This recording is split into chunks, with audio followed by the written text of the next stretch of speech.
வாழ்விழந்தே வழிமறந்தே உம் பாதையினை மறந்துவிட்டே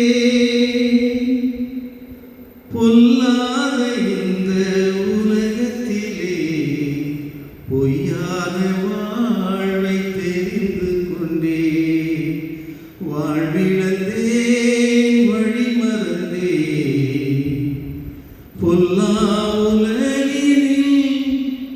நான் அழிந்து விட்டேன் உன் பாதையை நான் மறந்து விட்டேன் என் ஜீவனை இழந்து விட்டேன் வாழ்விழந்தேன் வழிமறந்தேன் உன் பாதையை மறந்து விட்டேன். அப்பா அப்பா உங்க புள்ள வந்திருக்கிறப்பா ஏதோ மன்னிச்சிருக்கப்பா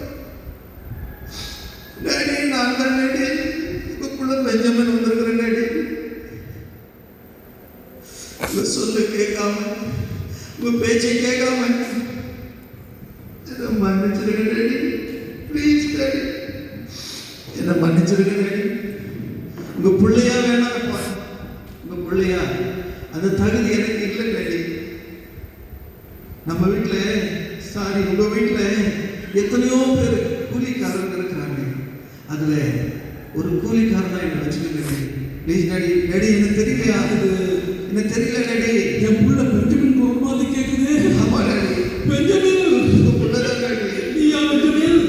ஐயோ, இந்த குளத்துல நான் பார்க்கணுமா? சின்னப்பா உலகத்தை நம்பாத, நண்பர்கள் நம்பாத, ஏமாற்றி போயிடுவான்னு சொன்னனே. 10 முறை சொன்னா கேட்டியா? இப்படி எலும்பும் தோலுமா காஞ்சி போய் போட்டு சட்டை இல்லாம துணி இல்லாம வந்திருக்கியே. ஐயோ, பார்க்கவே கஷ்டமா இருக்கு. யாராங்க? வாருங்கள் வாருங்கள்.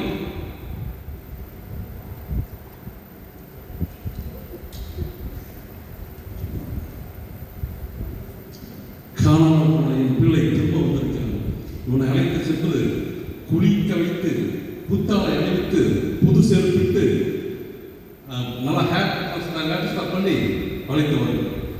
யாரங்க? புதிய விருந்துக்கு ஏற்பாடு செய்யுங்கள்.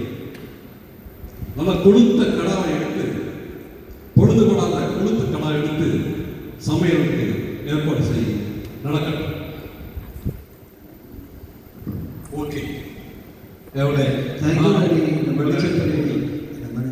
நான் உன்னை மன்னிப்பதை விட நீ இறைவனிடத்தில் மன்னிப்பு கேட்க வேண்டும் மகனே. பெஞ்சமின், நீ மகனாய் திரும்பி வந்ததே எனக்கு பெரிய காரியம். சேர்ந்து இறைவனுக்கு நன்றி செலுத்துவோம்.